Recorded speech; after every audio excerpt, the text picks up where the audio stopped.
Hello, I'm Tom Wilkinson, and welcome to the Thinking in English podcast, a podcast aimed at intermediate to advanced level English learners. This week, 7 of the most powerful leaders in international politics are meeting in the south of England. The G7 members will discuss the pandemic, economy, trade, and the environment. You may have heard of the G7 before, but how much do you really know about the organisation? What does the G7 do? Who are the members? Why is the meeting in the UK? But first, why not follow the Thinking in English Instagram page, Thinking in English podcast, or the link is in the description. And you definitely should look at our blog, thinkinginenglish.blog, for all of the transcripts and bonus content. Here is today's vocabulary list. As always, the written list is available in the description of the podcast and also on our blog, thinkinginenglish.blog. Summit. Summit. A summit is an important formal meeting between leaders of governments from 2 or more countries. As in, world leaders will meet next week for their annual economic summit.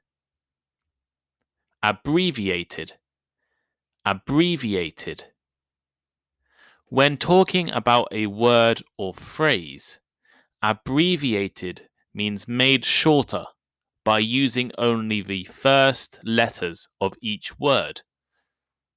For example, the bacon, lettuce, and tomato sandwich is more commonly referred to by its abbreviated name, BLT.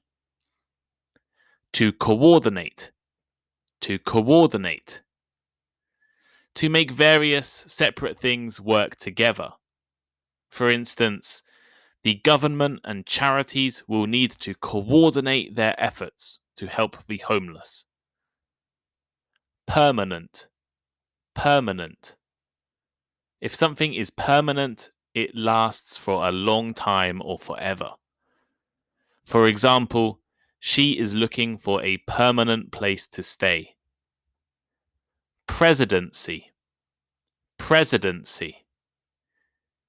This is the job of being president, or the period when someone is a president. As in, she won the presidency by a wide margin. Prominent. Prominent. Very well known and important. For instance, he is a prominent writer. To ensure. To ensure. To ensure means to make something certain to happen. For instance, the airline is taking steps to ensure safety on its aircraft. Behind closed doors. Behind closed doors. This idiom means hidden or kept secret from the public, or without an audience or crowd watching. For example, the deal was negotiated behind closed doors. Breakthrough. Breakthrough. A breakthrough is an important event that helps to improve a situation or provide an answer to a problem. For example, scientists are hoping for a breakthrough in the search for a cure to cancer. And finally, expansion. Expansion. An increase in size, number, or importance. As in, expansion into new areas of research might be possible.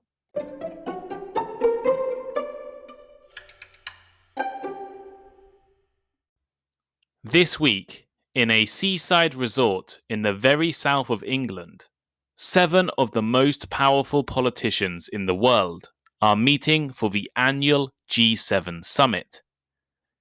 Influential leaders, including US President Joe Biden and German Chancellor Angela Merkel, will attend and discuss important issues concerning international politics, economics, and society. You may have heard of the G7 before, but how much do you really know about it? Why does it exist? Who are the members? What does the future hold for the organization? The Group of Seven, usually abbreviated as the G7, is an international organization including 7 of the largest advanced economies in the world. The organization began in the early 1970s after a gathering of finance ministers from the US, West Germany, France, and the UK. At that time, there was an energy crisis, and it was thought that coordinating policy and making decisions together would make sense. At the moment, the members are Canada, France, Germany, Italy, Japan, the UK, and the US. These countries contain 40% of the entire world's GDP, or gross domestic product, and 10% of the world's population. Until 2014, it was actually known as the G8, as Russia was also involved in the annual meetings. However, after Russia was involved in conflict in Ukraine and took over Crimea, they were removed from the meetings.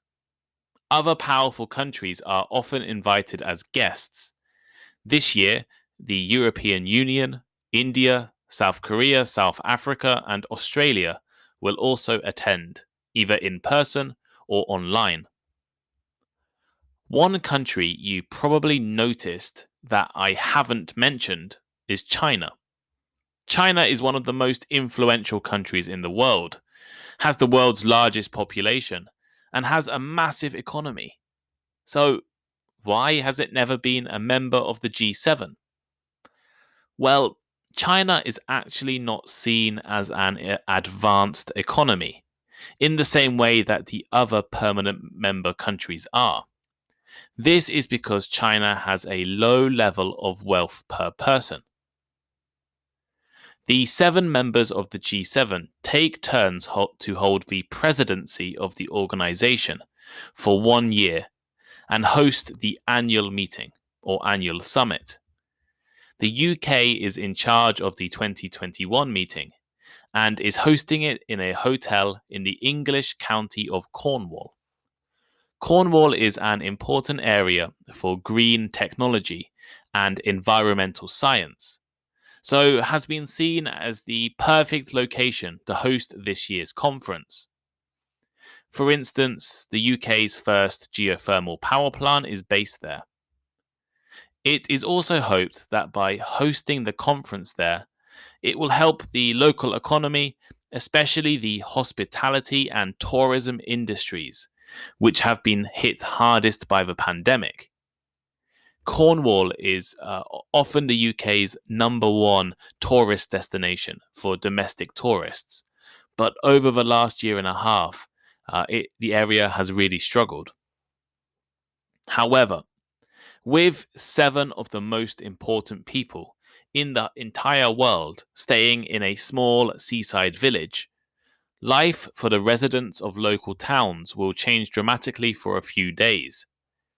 Roads will be closed, there will be a significant security presence, and people may have to prove their identities and addresses to enter their homes. What does the G7 actually do?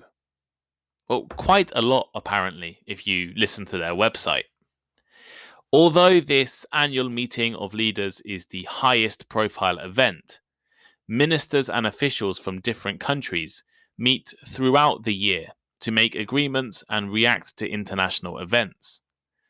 For example, finance leaders have met in London this year to negotiate and discuss taxation on major technology companies, as well as some action on climate change. The main event is, of course, the annual summit, where the leaders of the 7 members meet and discuss the major issues facing their countries. The G7 began as an economic meeting, but as economy is so closely linked to military and politics, the meeting has naturally become a place to try to solve prominent international crises and disputes. In the last 10 years, for instance, they have discussed the Syrian crisis, North Korea's nuclear weapons, environmental problems, Brexit, and ISIS.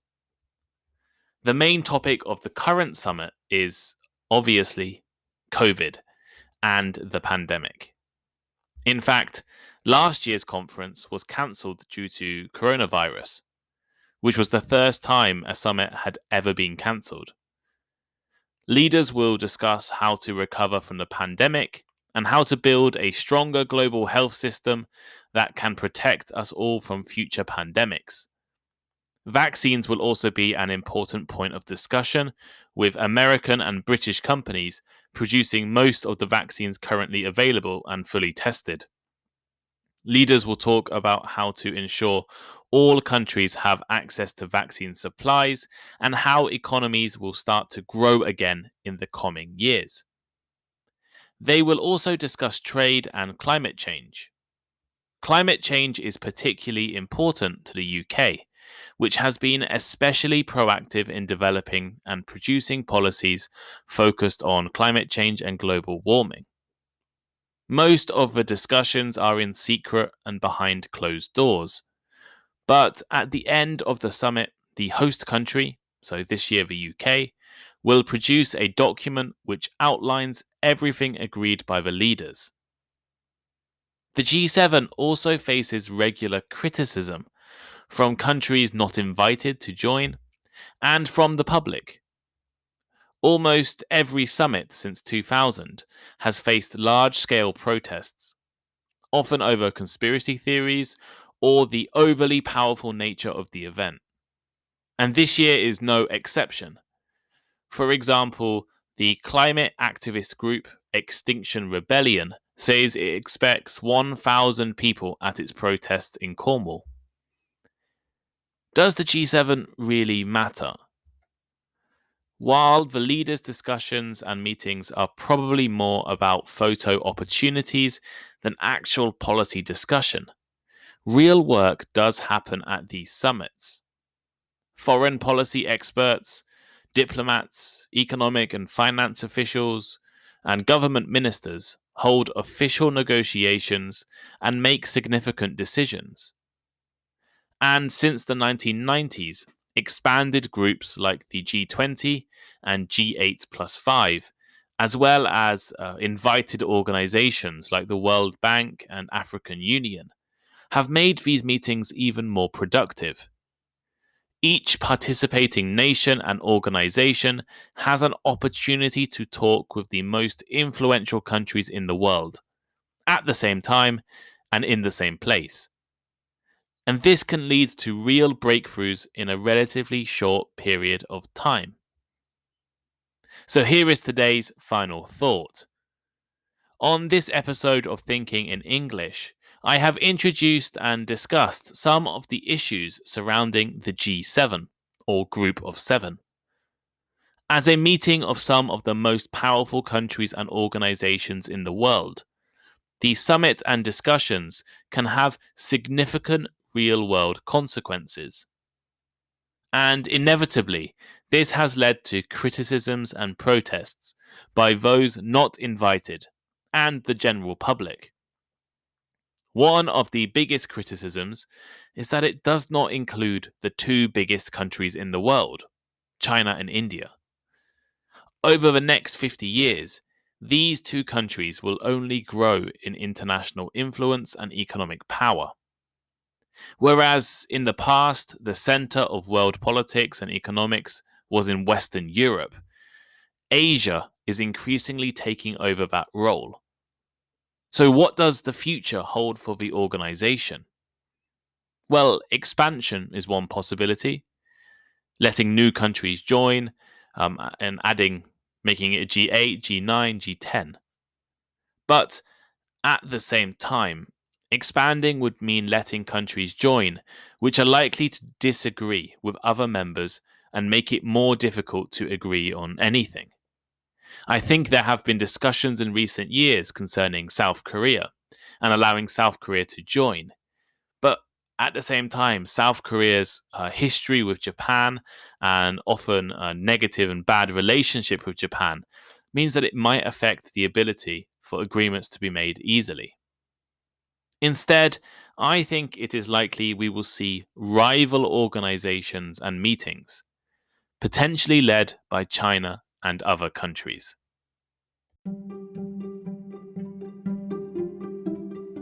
Thank you for listening to today's episode of Thinking in English. Please share with your friends, check out our social media links in the description, and send us a message. We really appreciate all of your feedback. And if you have any ideas for topics or future podcast guests or any other learning format, please let us know. And please leave me a rating. We're now on Instagram. I'm sure you've already seen it, but go there, check it out. Lots of good content about vocabulary, pronunciation, and grammar. And Instagram is a great way to contact me. It's Thinking in English Podcast on Instagram, or the link is in the description. Also, all of the transcripts of the podcast are now available on the Thinking in English blog. Vocabulary list, comprehension questions, and all of the articles are there for you to read. That link is also in the description, so please check it out too. Thank you, and see you next time.